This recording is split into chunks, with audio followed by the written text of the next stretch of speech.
watch.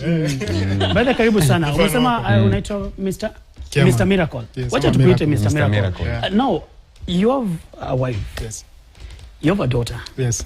All these people are musicians. Yes. They are artists. Yes. The daughter is in grade 9, she's still schooling, yes. and mom is here. Now, my question is, how do you find it financing two musicians in the house, and you still, I know you still have bills to sure. to maybe to to pay. How do you do this? What's your priority? Their music or the other things? Or the schools. Wacha tuseme God to grace differently.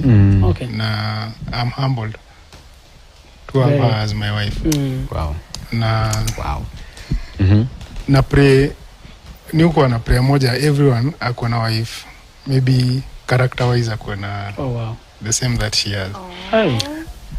Because most of the people out there kani bibi yako uko na mboka nini, they prioritize maybe tupige shughuli zingine hivi but she knows how to budget.